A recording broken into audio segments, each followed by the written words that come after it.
Rockingham County is one of a few counties designated in the state as a high-intensity drug trafficking area. To be considered a high-intensity drug trafficking area, the county must be a significant center of illegal drug production, manufacturing, importation, or distribution.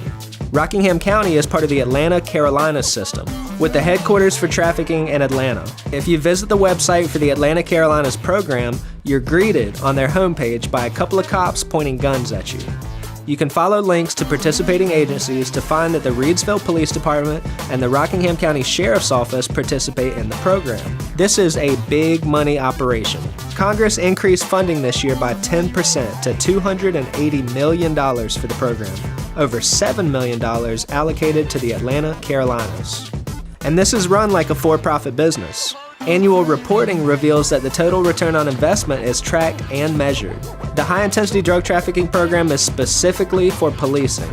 The program is not meant to explore different or more effective options at treating the issue. Use of these funds for treatment centers and treatment programs is strictly prohibited, and only 5% of total funds can be used for advancing prevention.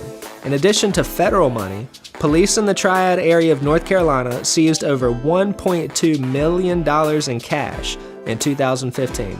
And according to a balance sheet, over $7 million of federal money sits in the reserves for the local program.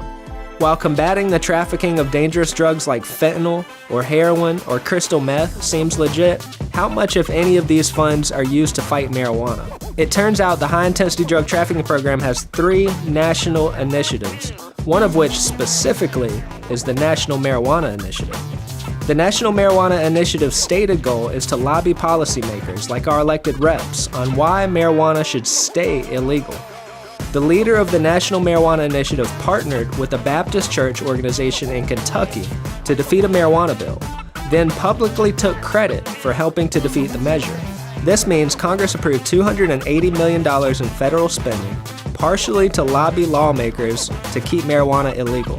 An example of a roadblock report shows 3 out of 4 drug arrests for marijuana, and the DEA's own homepage for the high-intensity drug trafficking area program reveals a very strange banner graphic.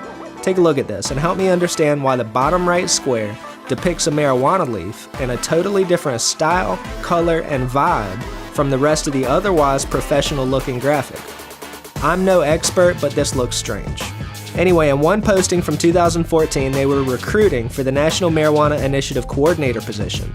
They'd be willing to pay around $100,000 a year plus big benefits for a person willing to peddle fake news to policymakers. And in another interesting document, an example of an executive 2-day board strategic meeting includes golf, getting drunk, and a trip to a dude ranch. You can't make this stuff up. Illegal marijuana is a big business, not only for drug dealers, but police too.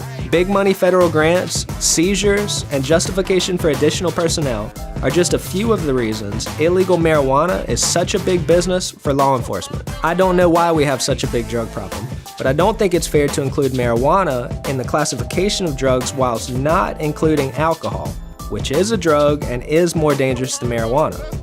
And as far as spending federal funds for law enforcement to lobby against marijuana, I think that's f***ed up.